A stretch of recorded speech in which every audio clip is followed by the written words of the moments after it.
Olá, professores, sejam todos muito bem-vindos aí a mais uma TPC das unidades curriculares.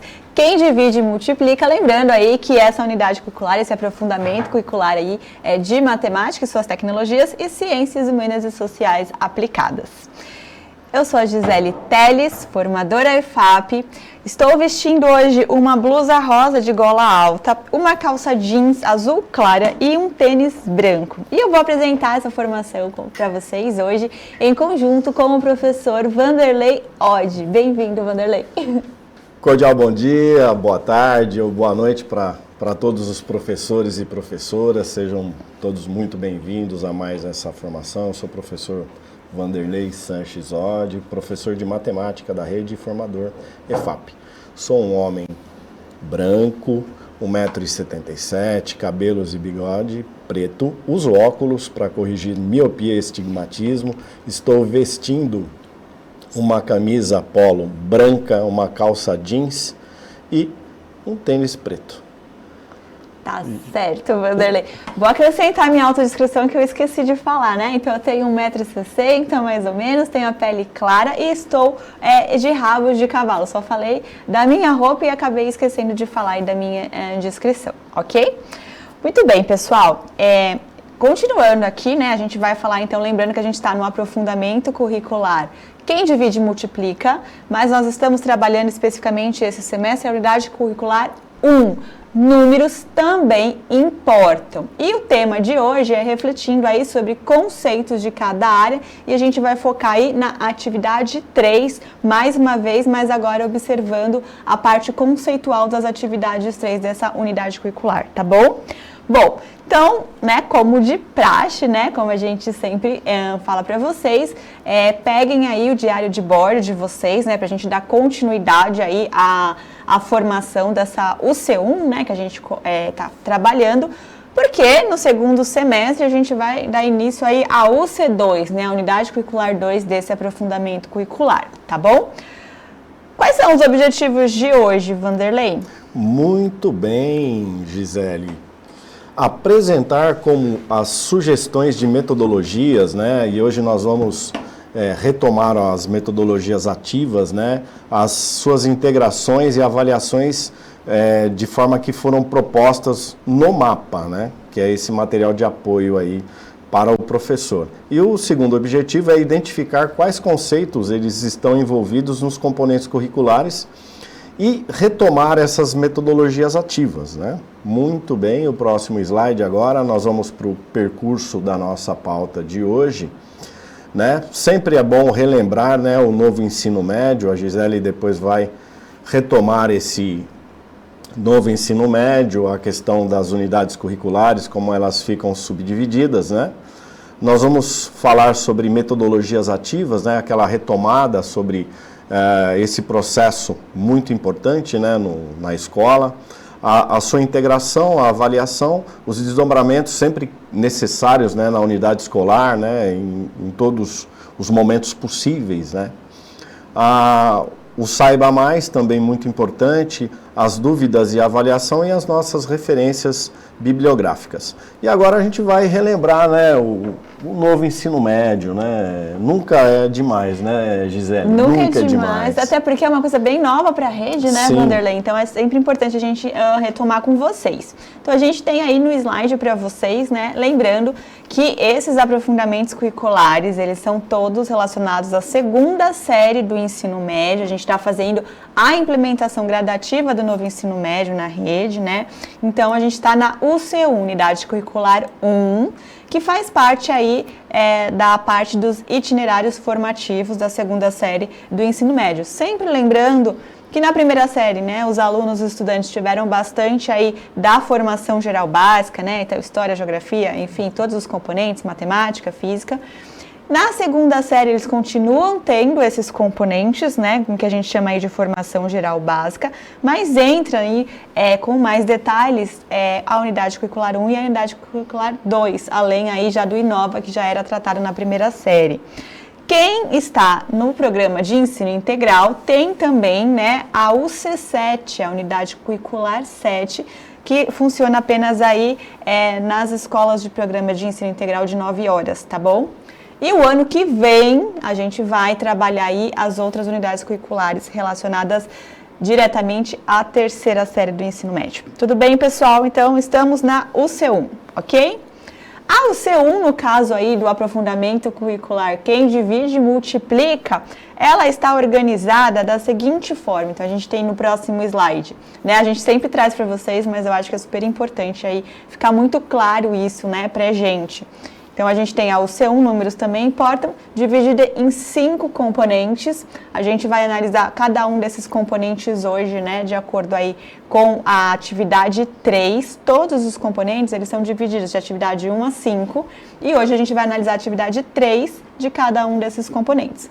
População e índices, componente 1. Reflexões sobre o poder do contrato social às redes, componente 2. Demografia e investigação das populações humanas, componente 3. Trabalho, política e pensamento econômico, componente 4, e mudanças sociais, demografia e trabalho, componente 5. Dando continuidade, né, então, falando especificamente aí da atividade 3 que a gente vai tratar, a gente tem essa estrutura geral, que na verdade é geral para todas as atividades, e a gente vai ver que em todas as unidades curriculares a gente tem essa mesma estrutura, né? Então, a gente tem a atividade dividida em introdução, desenvolvimento e sistematização, né? Basicamente aí uma sondagem inicial, que dependendo aí do componente é feita de determinada forma, a gente desenvolve o assunto que a gente quer tratar, o conceito específico, e aí a gente finaliza, sistematiza, né, através aí de uma atividade que vai ser depois avaliativa, né? A gente tem sempre, de vez em quando, uns boxes do Saiba Mais ao longo das atividades, né, que vão auxiliar o professor em como que ele pode aprofundar determinado conceito, determinado assunto. E os itens de olho na integração e avaliação, que também permeiam aí todas as atividades com alguns boxes, falando um pouquinho como que aquela atividade ela se integra com outro componente ou com outra atividade desse mesmo componente, tá? O percurso integrador, né, a integração é muito importante aí no caso das unidades curriculares, sim, certo, claro, professor Vanderlei? Claro, muito bem. Agora nós vamos retomar aí os conceitos de algumas metodologias ativas que nós já vimos em momentos anteriores. Eu vou retomar aqui, né, as metodologias ativas. Nós temos aí as metodologias ativas como estratégias de ensino que têm por objetivo incentivar os estudantes a aprenderem de forma autônoma, participativa, por meio de problemas e situações reais, realizando tarefas que os estimulem a pensar além e a terem iniciativa, a debaterem, tornando-se responsáveis pela construção do seu conhecimento. É extremamente importante aqui nessa fala a questão do projeto de vida do estudante, né? De transformar esse estudante em protagonista desse seu projeto, né? Que ele atue ativamente através dessas metodologias, pensando no seu projeto de vida. É extremamente importante. E a primeira metodologia aqui, a gente vai falar da aprendizagem baseada em projetos, né? O que é essa aprendizagem baseada em projetos? Os estudantes são desafiados a resolver um problema, né? Obviamente que esse problema ele vai ser indicado pelo professor, ele tem uma intencionalidade, né? Por meio de etapas metodológicas, visando a obtenção de um produto pedagógico, um produto final, né? Uma sistematização final, fazendo a socialização do conhecimento para todos os colegas da turma. Isso é extremamente importante.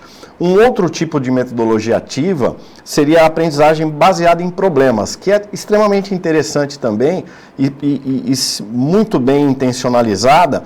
O aluno ele vai buscar novos conceitos e relacionar esses conceitos com novos problemas. Então, o que é essa metodologia baseada em problemas? É um método de ensino no qual os alunos resolvem de forma colaborativa, ou seja, o trabalho em grupo, o trabalho em conjunto, situações problema para a construção de novos conhecimentos, ou seja, sempre visando novos conhecimentos, novos conceitos que servirão de base, de sustentação para resolver outras situações problema. Uma outra metodologia ativa muito importante que atrai muita atenção do nosso estudante é a gamificação, né? A questão dos jogos, né? Que é uma metodologia que utiliza os elementos dos jogos no processo de aprendizagem, visando aumentar o engajamento e a autonomia desses estudantes nas atividades propostas e também no seu projeto de vida, né? É interessante que o jogo, ele é um instrumento, mas antes desse instrumento estar pronto, ele precisa ser criado.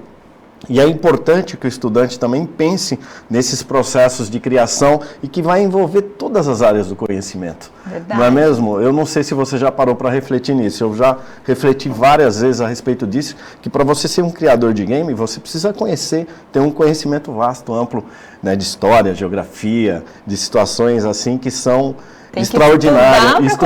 Exatamente, é muito interessante, é muito interessante. Os alunos adoram e eu sempre oriento. Eu tenho um sobrinho que ele adora jogos, eu falo, estude pensando nessa possibilidade, é muito interessante. E agora nós temos o ensino híbrido, né? O que é o ensino híbrido, de uma forma geral, né?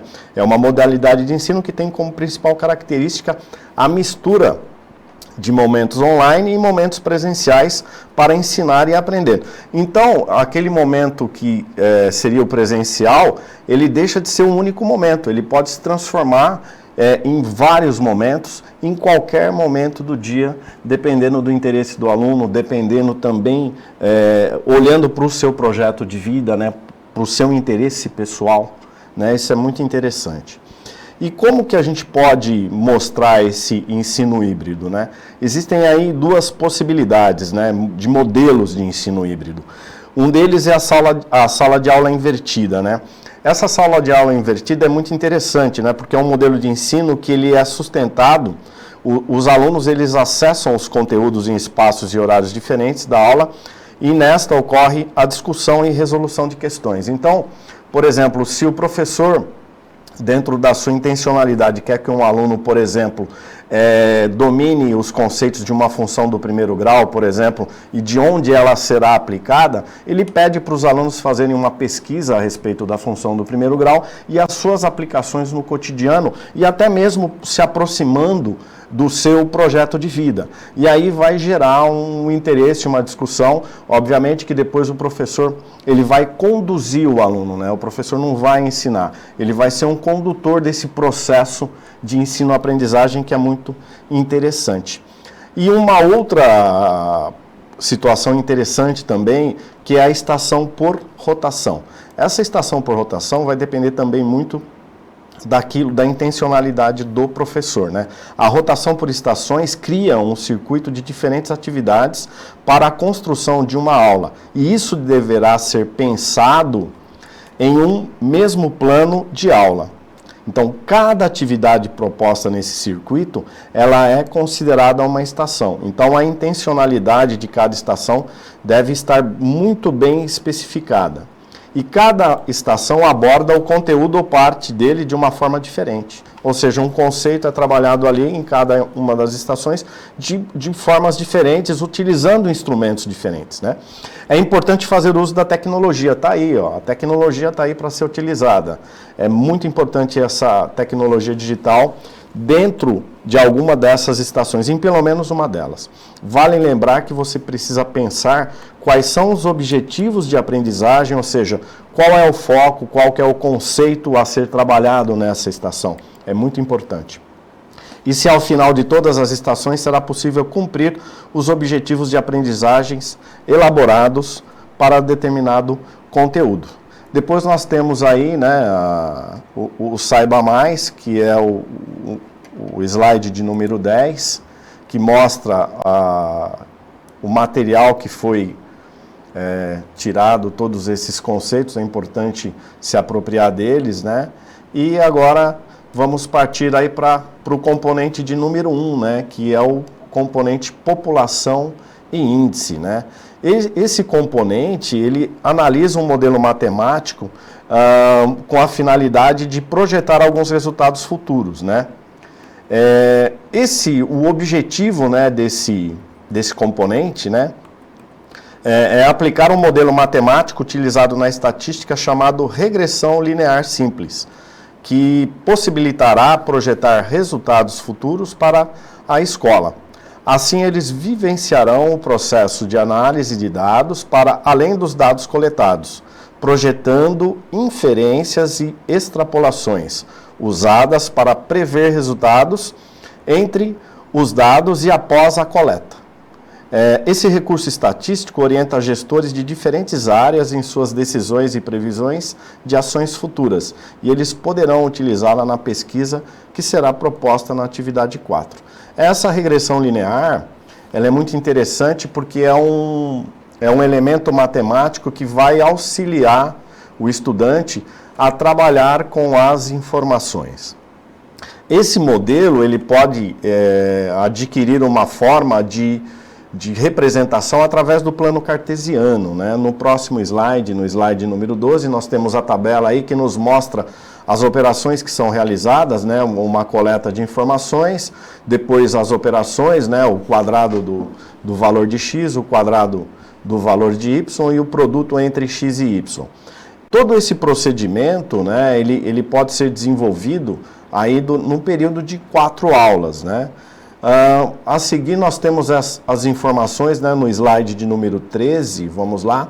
Nós temos essas informações aí que foram marcadas nesse gráfico, né? No eixo X nós temos aí o ano, né? E no eixo Y nós temos as informações da média, né? De alunos. Então esses pontos parecem um tanto quanto soltos nesse plano cartesiano. Percebam a existência de uma reta aí, que ela foi criada, gerada através desse modelo, que é o modelo da regressão. Então nós percebemos aí que essa reta, gerada através da regressão linear, ela pode nos orientar com relação ao decrescimento das informações, né? Nós temos ali o coeficiente angular negativo, né, que é aquele termo que acompanha o x, e nós temos aí a possibilidade de fazer as inferências, né? Percebemos ali que a partir do zero as informações vão o quê? Vão decrescendo.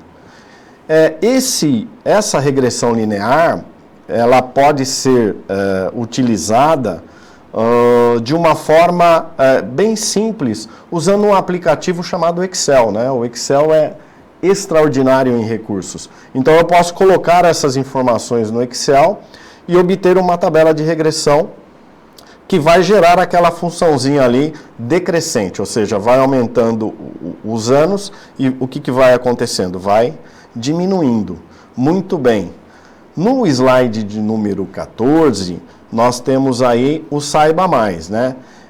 É sempre importante se aprofundar nesse conceito, e aí nós temos aí uma pesquisa que pode ser norteada da seguinte forma, né? Como conhecer essa regressão linear simples, né?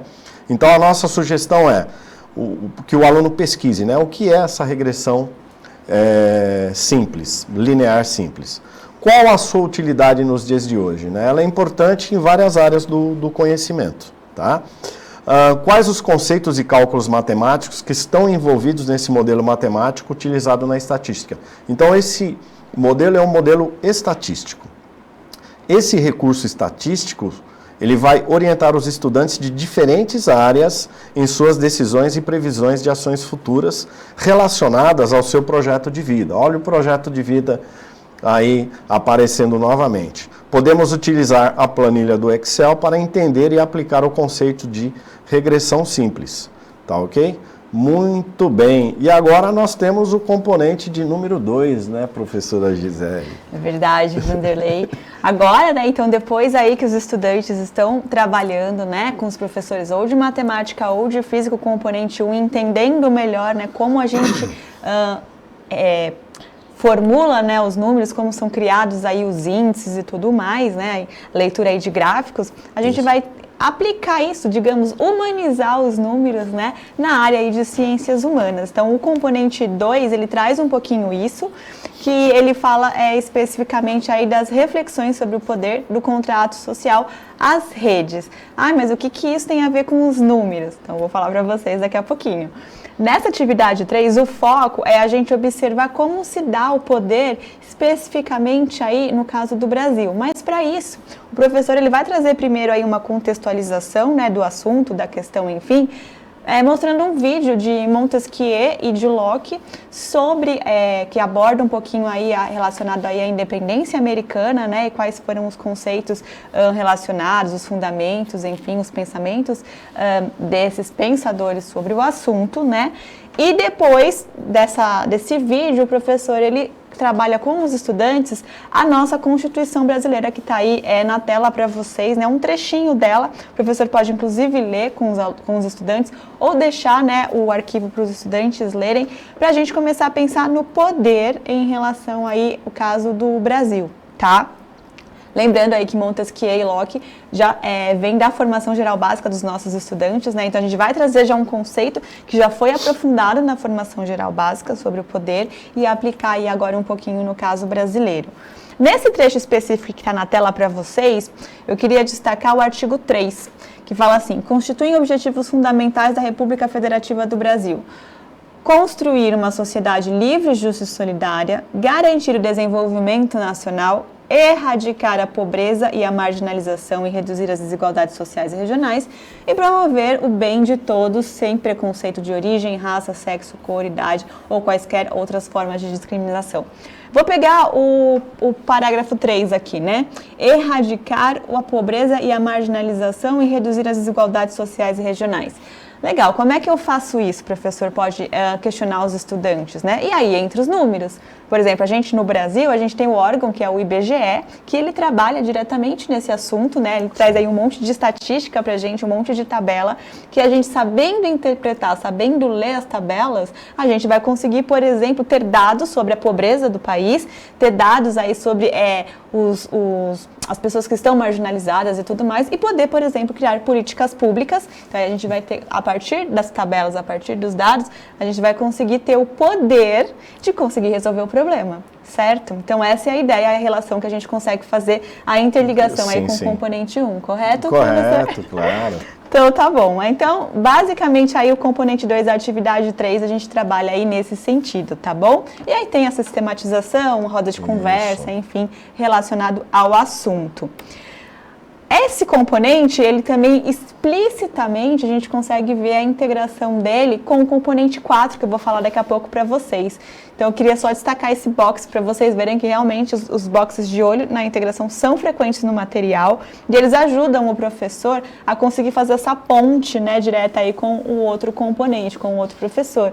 Então, nesse caso aqui, ele chama a atenção que no componente 4, trabalho, política e pensamento econômico, a gente vai focar aí nos índices de desemprego, né, na questão de empregados, de desempregados e tudo mais, que a gente pode associar isso a essa questão do poder, né? Se a gente tiver esses dados, né, essa informação, né, e analisar, a gente pode, por exemplo, tomar políticas públicas em relação aí à redução do desemprego e assim por diante com os estudantes, certo? Então, é interessante que os estudantes tenham essa consciência e eles consigam, né, a partir aí ao longo desse mapa, né, desse aprofundamento curricular, conseguir enxergar os números da matemática na vida, né, na sociedade. Sim. Por isso que números também importam, né, importam muito, tá, pessoal? Bastante.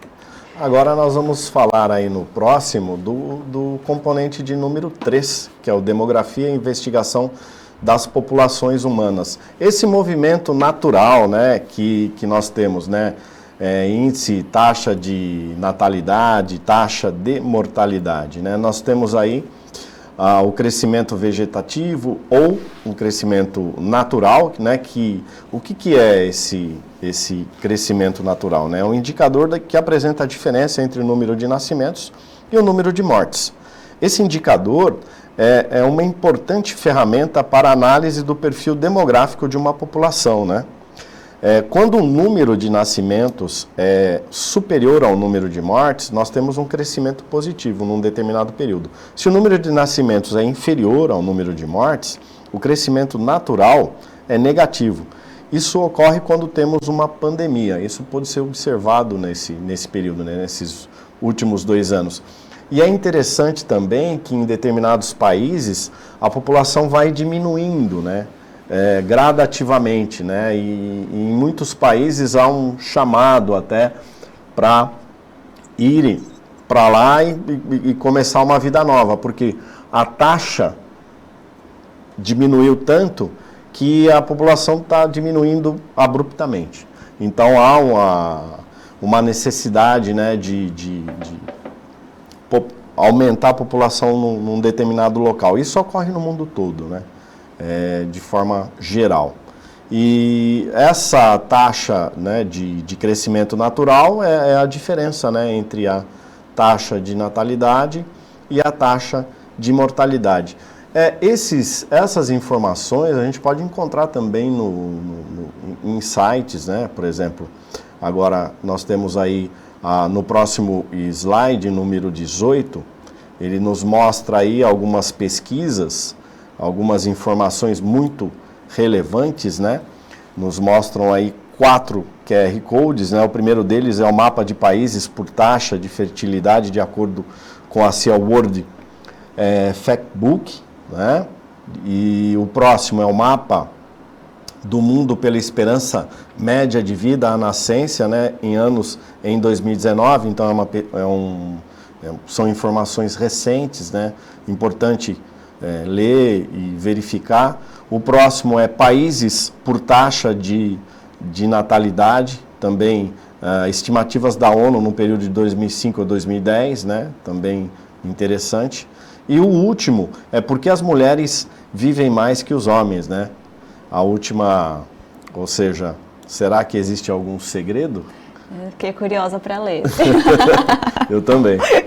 Muito bem, Gi. Agora nós vamos partir aí para o C4 para o componente 4 que você já adiantou, né? Exato. Então, pessoal, como eu falei para vocês, né, o componente 4, ele faz uma integração, né, com o componente 2, que eu tinha acabado de comentar para vocês. No caso do 4, ele trabalha aí, né, com a questão do desemprego, né, dos índices de desempregados e tudo mais, relacionados principalmente ao Brasil. E o componente propõe para a gente trabalhar, abordar esse assunto com nossos estudantes através da metodologia ativa que o professor Vanderlei trouxe aqui agora no início, né, da formação para vocês, que no caso é a estação por rotação. Certo? E aí, em cada estação, o mapa sugere aí 3 estações, nesse caso, né, para abordar aí questões que ajudam o estudante a pensar nessa questão aí do desemprego, ok? Então, a estação 1, a sugestão é trabalhar a história do pensamento econômico, aí vai fazer toda uma retrospectiva relacionada aí a esse assunto. A estação 2, sobre as políticas públicas de emprego e geração de renda, aqui a gente só trouxe o exemplo da 1, né, mas eu vou falar aqui para vocês. E a estação 3, sobre emprego, desemprego e desalentos. E a partir aí dessas 3 estações, o professor vai conseguir analisar, né, o que os estudantes assimilaram em cada estação, trazer depois uma roda de conversa e pôr em discussão, né, o que foi abordado em cada uma e quais são as reflexões dos nossos estudantes. Então, e é importante a gente trabalhar esse tema, trazendo aí para a vida real dos estudantes, porque a taxa de desemprego é uma coisa que pode impactar muito, né, os nossos estudantes de acordo aí com o projeto de vida que eles escolheram, né, o mundo do trabalho, né, que eles vão ingressar daqui a um aninho, né, exato. Então é muito importante a gente trazer isso. E essas taxas, novamente, fazendo relação aí com o componente 1 da matemática, elas vêm em números. Então, eles precisam saber ler esses números e depois entender o que vem por trás desses números, né? O que isso quer dizer, tá bom? Essa é a ideia aí desse componente. Nós temos também alguns saber mais, caso o professor queira aprofundar os estudos, né, desse tema aí sobre desemprego, que está no slide 20, por favor, na tela, produção, que também fala aí um pouquinho, né, sobre alguns artigos, enfim, vídeos, sugestões de livros que podem auxiliar o professor na hora do planejamento da sua aula, tá bom? E o componente 5, para fechar hoje aqui, né, da atividade 3, mudanças sociais, demografia e trabalho é o nome desse componente, e a gente vai focar principalmente aí já no projeto, propriamente do projeto de vida dos nossos estudantes, né? A gente vai trazer para os estudantes, propor uma pesquisa sobre as profissões que eles gostariam de exercer quando eles saírem do ensino médio. E aí é interessante porque é uma coisa que eles têm curiosidade, então eles vão ter o maior prazer, né, de pesquisar, porque aí eles até vão ver, né, se é interessante ou não mesmo seguir nessa área. E para eles fazerem essa pesquisa, a gente sugere aí a metodologia ativa, né, da aprendizagem baseada em problemas. Então, beleza, o que você quer ser quando crescer, né? Aquela famosa frase. Isso. Quero ser médico. Então então vamos procurar. Quantos hospitais tem na sua cidade, né? Qual a especialização que você quer fazer? Quantos no Brasil tem essa especialização e tudo mais? Qual que é a renda, né, de um profissional que é médico, enfim. Então, nessa pesquisa, o aluno vai ser convidado a fazer todas essas análises, né, criar uma tabela, criar gráficos, enfim, trazer para a sala de aula com os estudantes, né, e expor a sua profissão, né, a sua ideia, né, e conseguir comparar através dos dados que foram desenvolvidos aí ao longo de todos os componentes, como é que está essa profissão atualmente no mercado de trabalho, certo? Então, é bem interessante aí esse componente 5, ele puxa mais ainda para a vida real dos nossos estudantes, aplicando realmente tanto as habilidades envolvidas na formação geral básica, como todas aquelas habilidades desenvolvidas ao longo dos outros componentes da área, ok? Temos um de olho da integração também nesse componente, que associa também diretamente ao componente 4, né? Porque se a gente está falando do mundo do trabalho, produção, se puder colocar na próxima slide, isso, obrigada. Então, o componente 4 estava falando de desemprego, certo? E se a gente está falando de profissão, é interessante para os alunos também associarem, né? E quantos tem de desempregado no Brasil relacionado à profissão que eu escolhi, né? Ou quantos estão empregados? E, enfim, analisar aí dados relacionados a essa temática, ok? Com isso, a gente fecha aqui, né, os componentes, né, a atividade 3 desses componentes da unidade curricular, o 1, e a gente traz para vocês, professores, uma sugestão de desdobramento que vocês podem fazer, né, após terminar essa TPC, que é propor aí um momento para vocês discutirem, né, com os outros professores da área de vocês, dos componentes, como que estão sendo desenvolvidas essas atividades e como que vocês podem se integrar cada vez mais. Aqui a gente deixou muito claro nessa formação que o componente 4, ele auxilia diretamente tanto o componente 2 como o professor que está dando o componente 5. Então, é interessante que vocês caminhem juntos, né, na hora de preparar o plano de aula, para que o próprio estudante consiga ver essa interligação, ok? Então, essa é a ideia, vocês comentarem e conversarem sobre o planejamento de vocês ao longo desse semestre, né? A gente está no segundo bimestre, mas lembrando que a unidade curricular ela é semestral, então como está sendo o desempenho e como que vocês podem caminhar aí para o fechamento das atividades, tá bom?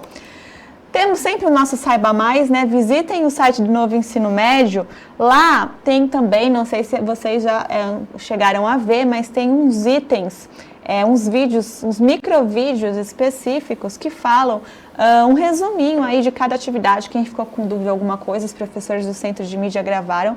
Vale a pena quem tiver dúvidas em alguma atividade específica. A gente tem vídeos, pílulas, digamos, né, para cada atividade, e a gente vai, inclusive, trazer uma retrospectiva com eles mais para frente, né, professor Vanderlei? Né? Exatamente. Muito bem. Dúvidas e avaliação, como sempre, o pessoal está no QR Code aqui da tela. Então, por favor, comentem, escrevam, né, pra gente. E a gente segue as referências bibliográficas que a gente trabalhou hoje aqui, tá bom? Espero que vocês tenham gostado bastante aqui da formação. A gente tentou abarcar, como sempre, né, todos os componentes e tentar fazer essa interligação. Nos vídeos do Novo Ensino Médio vocês vão ver que é trabalhado especificamente cada componente, mas a gente não consegue ver muito a integração porque o foco é justamente a gente informar, né? A gente conseguir ver exatamente aí o que é trabalhado. E aqui nas ATPCs a gente traz justamente essa conexão, né, de um com o outro, como vocês, professores, conseguem, né, conectar aí na sala de aula com a turma de vocês, um componente com o outro, ok? Certo, professor Vanderlei? Certíssimo, professora Gisele. Muito bem.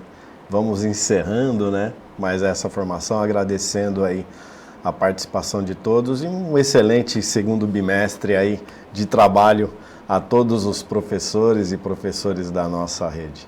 Um grande abraço, tudo de bom. Excelente segundo bimestre, pessoal. Tchau, tchau.